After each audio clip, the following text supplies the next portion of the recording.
Hello learners, welcome to our channel एडविश Pawan. I hope आप लोग सभी के अच्छे होंगे। आज हम लोग एक इम्पॉर्टेंट टॉपिक पर डिस्कशन करने वाले हैं जो कि क्लास 12 से रिलेटेड है। ठीक है, आप लोगों ने अभी हाल ही में देखिएगा सीएम स्कूल और आदर्श स्कूल सब में इंग्लिश सब्जेक्ट से रिलेटेड S1 एग्जामिनेशन हुआ। ठीक है, जिसको हाफ ईयरली एग्जामिनेशन भी माना जा रहा है। तो आर्ट्स, साइंस और कॉमर्स के स्टूडेंट्स जो इंग्लिश रखते हैं, कौन सा इंग्लिश? Elective English. ठीक है, उन स्टूडेंट्स के लिए आज का वीडियो काफ़ी खास होने वाला है, क्योंकि एग्जामिनेशन से रिलेटेड टॉपिक पर हम लोग डिस्कस करेंगे, उसके क्वेश्चन आंसर्स के आंसर्स को देखेंगे।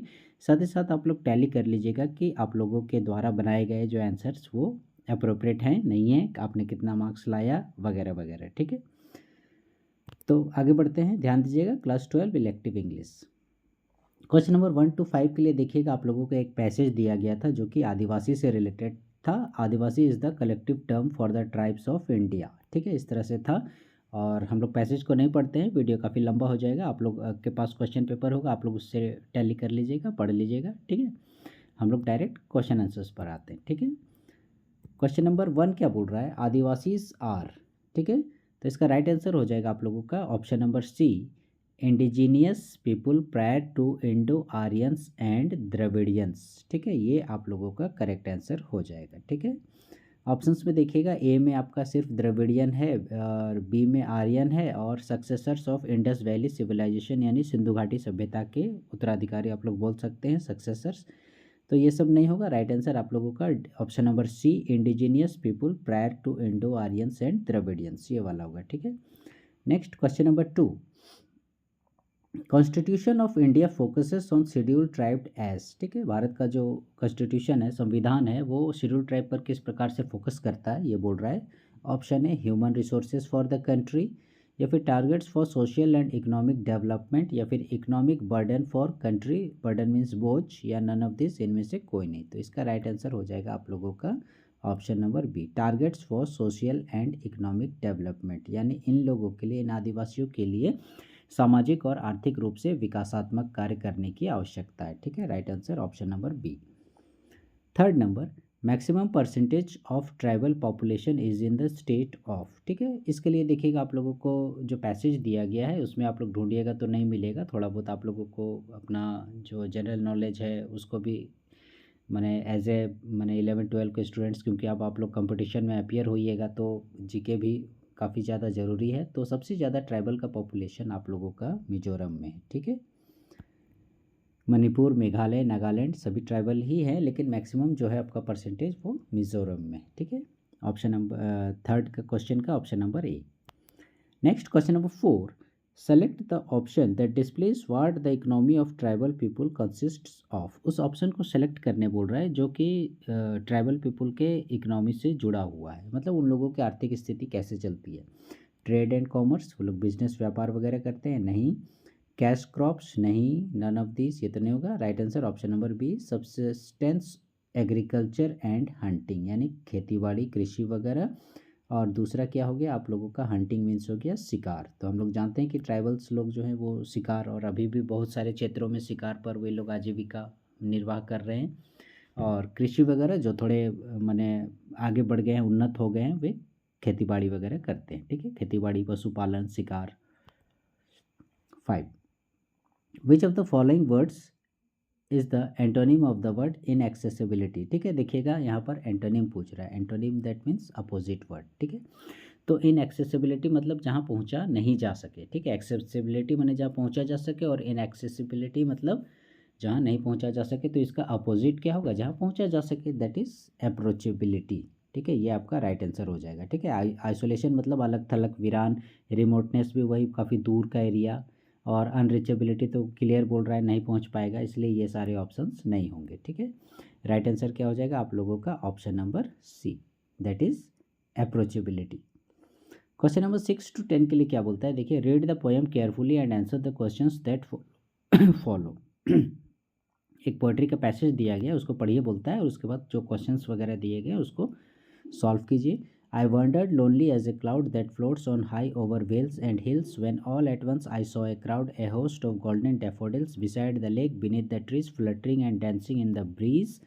Continuous as the stars that shine and twinkle or the Milky Way, they stretched in never-ending line along the margin of a bay. 10,000 saw at a glance, tossing their heads in sprightly dance. तो यहाँ पर पूछ रहा है question number 6 में, who is I in this line. सबसे पहले तो आप देखिएगा ये जो पोइट्री आप लोगों को दिया गया है ये आप लोगों का डेफोडिल से रिलेटेड है, ठीक है, डेफोडिल पोइट्री है और किसके द्वारा लिखा गया है, विलियम वर्ड्सवर्थ के द्वारा, ठीक है। तो खैर वो तो नहीं पूछ रहा है कि कौन लिखा है बोल के, विलियम वर्ड्सवर्थ, तो हम लोग को डायरेक्ट पूछ रहा है कि यहाँ पर पोइट्री में जो आई वर्ड यूज़ किया गया है ये वाला आई, ठीक है, ये किसके लिए आया है, ठीक है। तो जाहिर सी बात है ये क्लाउड के लिए नहीं, लिसनर भी नहीं, स्पीकर जो बोल रहा है यानी लेखक के ऊपर आ रहा है, ठीक है। Right answer option number B. Where is the speaker wandering. Speaker जो है वांडरिंग माने क्या है, घूमना, भटकना, विचरण करना। तो देखिएगा ऑप्शन में वेल्स भी है, हिल्स भी है और स्काई क्लाउड्स वगैरह भी है। तो राइट आंसर क्या हो जाएगा, ऑप्शन नंबर डी यानी ऑल ऑफ दिस, इन सभी जगहों पर है, ठीक है। Next question number 8, the golden daffodils are doing what. ये गोल्डन डेफोडिल्स है, सुनहरे कलर के जो पीले फ्लावर्स हैं, ये क्या कर रहे हैं, तो टॉकिंग, स्लीपिंग नहीं, बात नहीं कर रहे हैं, सो भी नहीं रहे, हंस भी नहीं रहे, that is fluttering and dancing, ठीक है, हिल डुल रहे हैं, डांस कर रहे हैं, अपना मौज मस्ती कर रहे हैं। Next question number 9, what number of the flowers the poet assumes. लेखक जो है कितने फूलों की लगभग कल्पना कर रहा है, तो देखिएगा आप मैंने सर्कल कर दिया था 10,000, ठीक है। The flower seemed continuous as the stars. फूल जो है कैसे दिख रहे हैं, स्टार्स की तरह दिख रहे हैं, ठीक है। नेक्स्ट क्वेश्चन नंबर 11 से 15 देखिएगा, fill in the blanks using appropriate grammatical words, ठीक है। 11, 12, 13, 14, 15 पाँच हैं, पाँचों के देखिएगा आप लोगों के आगे ऑप्शंस दिए गए हैं, उसी के आधार पर आप लोगों को इसे सॉल्व करना है, ठीक है। क्वेश्चन पेपर आप लोग सामने रख लीजिए। When I go into a stranger's library, I round the book shelves, ठीक है। तो यहाँ राउंड का आंसर हो जाएगा आप लोगों का वांडर, ठीक है। वांडर माने घूमना, भटकना, जो कि आप लोगों का ऑप्शन में दिया गया, हम लोग आगे बढ़ेंगे तो देख लेंगे।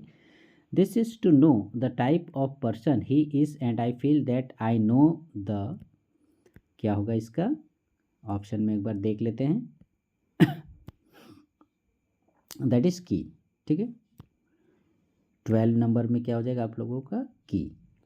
A house without book is a, option में देखते हैं, कैरेक्टरलेस, ठीक है। 13 नंबर में हो जाएगा आप लोगों का कैरेक्टरलेस, ठीक है। 14, no matter how rich the carpets are these only tell you whether he has a lot of money, but the books tell you whether he has a mind as well. It is not a question, ठीक है। Question of money that we do not buy books. तो ये पांचों हो गए। अब आइए हम लोगों का आप लोग देख लेते हैं ऑप्शन में, ये देखिएगा ये वाला वांडर, ठीक है। ये वाला वंडर माने आश्चर्य होता है, तो आश्चर्य नहीं, वांडर माने घूमना, विचरण करना, लाइब्रेरी में घूमा, ठीक है। की। नेक्स्ट हो गया कैरेक्टरलेस, ठीक है। 11, 12, 13 हो गया। 14 में हैज़। 15 में हो गया आप लोगों का क्वेश्चन, ऑप्शन नंबर बी। फिर देखिएगा, in the following sentences have been given in direct and indirect speech, यानी आगे जो आप लोगों को एग्जांपल्स मिलेंगे, क्वेश्चंस मिलेंगे, वो या तो आपको डायरेक्ट स्पीच में मिलेंगे या इनडायरेक्ट स्पीच में मिलेंगे। आउट ऑफ द 4 अल्टरनेटिव्स, और 4 ऑप्शन आप लोगों को दिए गए हैं, select the one which expresses the same sentence in indirect या direct speech. That means direct में यदि दिया गया है तो उसका आप लोगों को इनडायरेक्ट सर्च करना, और इनडायरेक्ट में यदि दिया गया है तो उसका डायरेक्ट सर्च करना है, ठीक है। ध्यान दीजिएगा, स्टूडेंट्स लोग कंफ्यूज हो जाते हैं ऐसे में, ठीक है। दोनों ही दिया जा सकता है, या तो डायरेक्ट में रहेगा या इनडायरेक्ट में रहेगा, ठीक है। ऐसा नहीं सोचिएगा कि हमको डायरेक्ट ही देगा और हमको इनडायरेक्ट खोजना है, वैसा नहीं। जैसे 16 नंबर एग्जाम्पल हम लोग देखते हैं, क्या बोलता है, Suresh asked Prasad weather he had watched the cricket match on television the previous night, ठीक है। तो ये जो सेंटेंस है आप लोगों का इनडायरेक्ट में है, इसका हमको डायरेक्ट ढूंढना है, ठीक है। तो इसका राइट आंसर हो जाएगा आप लोगों का ऑप्शन नंबर बी, ठीक है, ये वाला। Suresh said to Prasad did you watch the cricket match on television last night, ठीक है। देखिएगा सुरेश डिड है और ऊपर से क्वेश्चन मार्क है, दैट मीन्स क्या, पूछ रहा है, तो इसलिए ये आस्क्ड हो गया। और साथ ही साथ did you watch the cricket match on television last night, ठीक है। यहाँ देखिएगा प्रीवियस नाइट, ठीक है। ऐसा करके। दूसरा ये पूछ रहा है, देखिएगा यहाँ सुरेश सेड टू प्रसाद, इसलिए ये वाला ऑप्शन नहीं होगा। सुरेश आस प्रसाद ये तो ठीक है। Did you watch the cricket match on television previous night, ठीक है, ये सही नहीं होगा।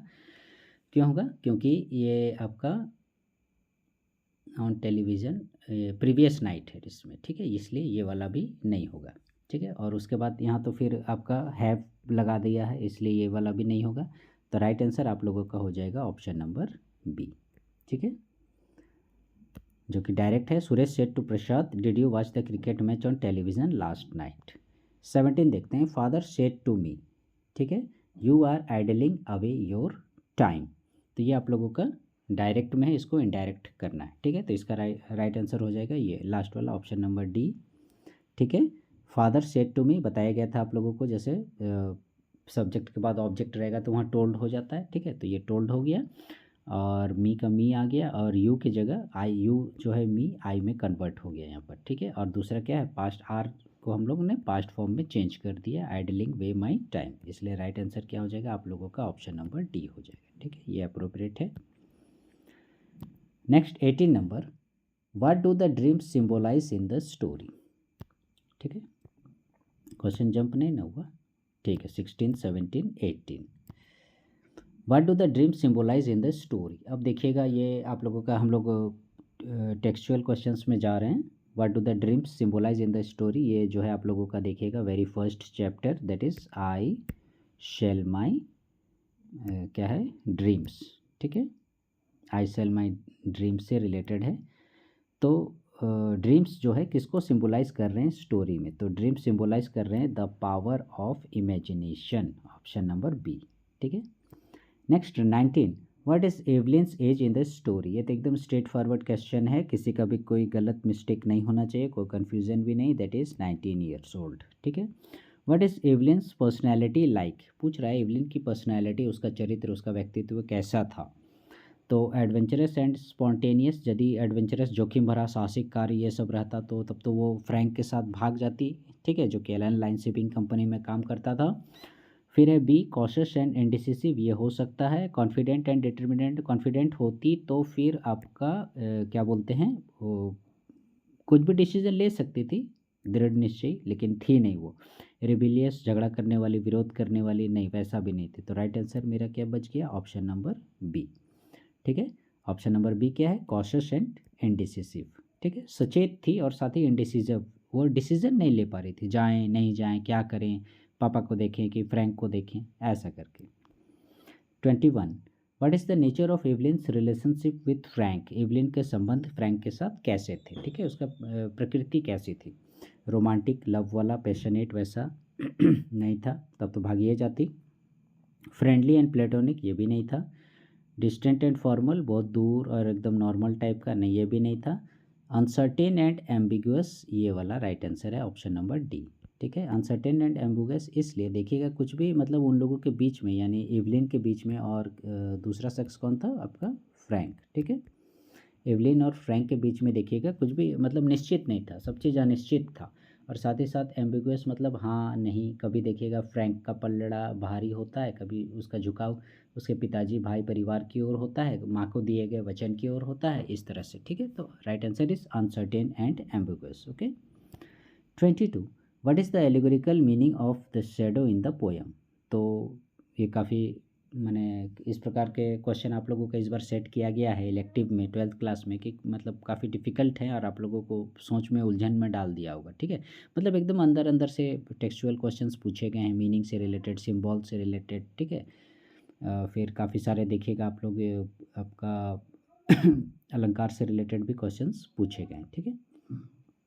तो what is the allegorical meaning of the shadow in the poem, तो इसका मीनिंग हो गया सी हिज इमोशनल सेल्फ, ठीक है। 23, what does sun symbolize in the poem a lecture upon the shadow. A lecture upon the shadow, John Donne की जो कविता है उसमें सन को क्या चीज़ से सिम्बोलाइज किया गया है, सिम्बॉल, ठीक, संकेतिक चिन्ह के रूप में प्रयोग किया गया, तो that is emotional warmth, option number C. Next 24, what is the mark on the wall symbolize, ठीक है। The mark on the wall ये आपका वर्जीनिया वुल्फ के द्वारा लिखा गया है, ठीक है। तो ये मार्क ऑन द वॉल क्या चीज़ को सिम्बोलाइज कर रहा है, तो ठीक है, तो that is a representation of the unknown. That means वो जो मार्क था वॉल पर, वो वर्जीनिया वुल्फ को कुछ भी समझ में नहीं आ रहा था कि आखिर वो क्या चीज़ है, ठीक है, कोई दाग धब्बा है या पुराना पेंट है, उजड़ा वगैरह है, या कुछ माने अजीब अजीब टाइप की देखिएगा, पुराना पेंट हो जाता है, दीवार में काइन लग जाता है, काला टाइप से हो जाता है, तो वो अलग अलग आकृति टाइप का दिखाई देता है, ठीक है, तो इसीलिए ये अननोन है, नई जानकारी है, क्या चीज़ का है ये। तो 24 का C right answer. 25 what literary device, ये देखिए मैं जिस अलंकार की बात कर रहा था यही है आप लोगों का लिटरेरी डिवाइसेस। हिंदी में जैसे आप लोग पढ़ते हैं ना, रूपक अलंकार, यमक अलंकार, अनुप्रास अलंकार, उसी प्रकार से इंग्लिश में भी होते हैं, ठीक है। तो what literary device Woolf use to explore the sense of intimacy and immediacy, intimacy और इमीडिएसी के लिए जो है वर्जीनिया वुल्फ ने किस प्रकार के लिटरेरी डिवाइस का प्रयोग किया है, तो दैट इज़ इंटीरियर मोनोलॉग, ठीक है, right answer is interior monologue. Interior monologue क्या चीज़, पहले बात तो देखिएगा इसमें कहीं भी बातचीत नहीं की गई है, और इनडायरेक्ट कोर्स मतलब कहने का मतलब बातचीत करना वगैरह, अनरिलायबल नरेशन वगैरह कुछ हुआ नहीं है, तो ये सब तो नहीं होगा, तो राइट आंसर आपका option number C, interior monologue. Interior माने क्या, अंदर, ठीक है, तो अंदर ही अंदर बातें करना या अपने आप से बातें करना। कभी कभी होता है ना, हम लोग सोचते रहते हैं अरे मैंने ये क्या कर दिया, ऐसा क्यों कर दिया, तो यही हो गया आपका इंटीरियर मोनोलॉग। तो उसी प्रकार से ये लिटरेरी डिवाइस है sense of intimacy and immediacy का। 26 what is the central theme of the poem on time by Milton, ठीक है, सेंट्रल थीम पूछ रहा है ऑन टाइम जो जॉन मिल्टन के द्वारा लिखी गई है, तो that is the fleeting nature of life and time, ठीक है। नेक्स्ट 27 व्हाट लिटरेरी डिवाइस, देखिए फिर लिटरेरी डिवाइस आ गया, does Milton use to describe the passage of time, ठीक है, ये जो टाइम से रिलेटेड पैसेज दिया गया है उसी से रिलेटेड कौन सा लिटरेरी डिवाइस का यूज़ किया है मिल्टन के द्वारा, that is metaphor, option number A. Next, ठीक है, किसी क्लास में देखिएगा आप लोगों को मतलब ये एलिट्रेशन से रिलेटेड, ये लिटरेरी डिवाइस से रिलेटेड जो है काफ़ी डिटेल्स में आप लोगों को बताया जाएगा, आप लोग उस वीडियो को मिस नहीं कीजिएगा, ठीक है। Next, how does Milton characterize Shakespeare in the poem, Milton Shakespeare को किस तरह से अपनी कविता में चरित्र वर्णन किया है, तो that is a master of language and imagination, right answer आपका पहला वाला ही है, ठीक है, उसको लैंग्वेज का मास्टर और कल्पना का मास्टर बताया है, ठीक है, मतलब इतने ज़्यादा उसकी महानता को बतलाया गया है कि मतलब वो बहुत अच्छे लेखक हैं, कवि हैं, और मतलब एक तरह से मास्टर उसको बोल रहा है कि मतलब लैंग्वेज पर उनकी पकड़, ठीक है, ऐसा करके। स्किल्ड एक्टर एंड परफॉर्मर, ये उतना अप्रोप्रिएट नहीं है, ठीक है, ध्यान दीजिएगा इस प्रकार से एमसीक्यूज रहता है तो आपको एकदम अप्रोप्रिएट क्वेश्चन और उसके आंसर का सिलेक्शन करना पड़ता है, ठीक है, आपको लगेगा हाँ ये भी सही है, ये भी सही है, लेकिन सबसे एकदम जो अप्रोप्रिएट है उसको सेलेक्ट करना है, ठीक है, तो right answer is option number A.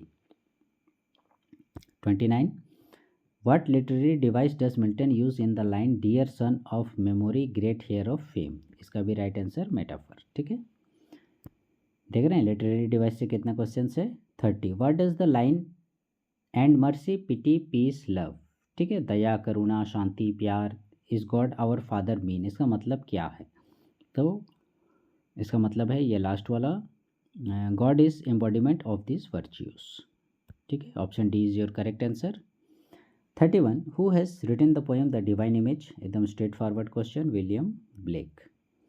What is the central theme of Eveline, Eveline का सेंट्रल थीम क्या है, तो that is the struggle for independence, ठीक है, right answer option number A, ठीक है, कई लोग मतलब एवलिन में देखिएगा जैसे फ्रैंक और एवलिन के मतलब लव वगैरह के बारे में चर्चा की गई है, तो उसमें आप लोगों को कन्फ्यूजन में नहीं रहना है, ठीक है, एक्चुअली वो स्ट्रगल ऑफ इंडिपेंडेंस है, ठीक है, युवा एक माने वैसी एज होती है, वैसी अवस्था होती है जब आदमी जो है मतलब अपने घर की जिम्मेवारियाँ या माने बर्डन से हटना चाहता है, भागना चाहता है, फ्री अपना लाइफ व्यतीत करना चाहता है, तो कुछ उसी प्रकार का है Eveline, the struggle for independence. 33 what symbolizes Eveline's desire for escape and freedom, ठीक है, ये देखिएगा सिंबल क्या चीज़ का है, तो right answer option number A the window. 34 what is the ending of story Evelyn like, ठीक है, एवलिन की जो स्टोरी की एंडिंग हुई, ख़त्म हुआ, तो कैसा था, होता है ना जैसे आपने पिक्चर देखी और हैप्पी एंडिंग हुआ, सैड एंडिंग हुआ, कि कैसा हुआ, मैरिज हुआ लास्ट में या किसी की मौत हो गई, ट्रेजिडी हो गया, तो क्या था, तो इसका एंडिंग लास्ट वाला होगा मेलंकोलिक एंड रिफ्लेक्टिव, ठीक है। देखिएगा ऑप्शन नंबर सी, जैसे एंग्री, फ्रस्ट्रेटेड, एंग्री गुस्सा तो नहीं था, रिजाइंड एंड डिफिस्टेड ये भी नहीं था, होपफुल आशावादी ऑप्टिमिस्टिक ये भी नहीं था, ठीक है। तो राइट आंसर क्या था आप लोगों का? ऑप्शन नंबर डी, मेलंकोलिक माने उदासी, उदासी वाला। फिर आ गया देखिएगा आप लोगों का poetry. Read the lines carefully and answer the questions that follow. Pity would be no more if we do not make somebody poor, and mercy no more could be if all were as happy as we and mutual fear brings peace till the selfish love increase, then cruelty knits a snare and spreads his baits with care. 35 who is the poet of this lines. ये पंक्तियाँ किनके द्वारा लिखी गई हैं? तो ये भी विलियम ब्लेक के द्वारा लिखी गई हैं। Straight forward question. 36 what is the subject of the first stanza. तो फर्स्ट स्टेंजा में ही आप लोग देखिएगा, आप लोगों का ये देखिएगा पिटी वर्ड यूज़ किया गया है, तो ये भी आप लोगों को एक हिंट मिल जाता है, the nature of pity and mercy, ठीक है। Effects of selfish love, power of fear and peace, इस तरह से कुछ भी चर्चा नहीं की गई है, शुरू में ही हमने दिखा दिया पिटी वर्ड है तो उसी से related the nature of pity and mercy. Right answer option number A, ठीक है। Next 37 according to the poem what is the condition for pity to exist, ठीक है। मतलब इस कविता के अनुसार मर्सी पिटी पीस लव जो आपने कविता पढ़ी उसी से रिलेटेड है कि कैसे कंडीशन में आप लोगों को पिटी माने क्या, दया, दया आती है। तो इसका right answer if someone is poor, जब कोई गरीब दुखी दीनहीन हमें नज़र आता है तो देखिएगा हमको उसके प्रति दया जागृत होती है, ठीक है। तो if someone is poor. 38 what is the result if selfish love increases, ठीक है। सेल्फिश लव, ठीक है, यानी जिसमें आपका स्वार्थ छिपा होता है, वो जब बढ़ता है तो क्या होता है? तो क्रुएलिटी, बर्बरता आती है, ठीक है, दरिद्रगी आती है, ये अपना जाल बुनने लगता है, ठीक है। दया नहीं होता है, करुणा ये सब भी नहीं होता है, क्रुएलिटी डिक्रीजेस, दरिद्रगी घटती है, नहीं, सब देखिएगा पॉजिटिव वे में बता रहा है हम लोगों को। क्या बता, सेल्फिश यानी स्वार्थ हो पूछ रहा है तो क्रुएलिटी, ठीक है, option number D, cruelty nets A snare. 39 what is the tone of the poet in these lines, ठीक है। इस अभी जो हमने पंक्तियाँ पढ़ी उसमें लेखक का टोन क्या है, ठीक है। टोन कहने का मतलब वही जैसा किस लहजे में वो कह रहा है, हंसी के लहजे में, दुख के लहजे में, गुस्से के लहजे में, कैसे वो कह रहा है, तो दैट इज़ क्रिटिकल एंड सैटारिकल, ठीक है, आलोचनात्मक रूप में, व्यंग्यात्मक रूप में। 39, ठीक है। Last question 40 which of the following works is written by Virginia Woolf. तो ये हमने पहले भी देखा, the mark on the wall, ठीक है, this is your right answer. So learners ये थे हम लोगों के 40 MCQs SA1 से रिलेटेड, क्लास 12, ठीक है, इंग्लिश इलेक्टिव, ध्यान दीजिएगा, इंग्लिश इलेक्टिव से रिलेटेड, ठीक है। हमारे चैनल में इसी प्रकार से आप लोगों को और भी काफ़ी सारे इन्फॉर्मेटिव वीडियोस मिलते जाएंगे। So learners please stay connected with our channel एडविस Pawan and please like share subscribe our channel. Thank you.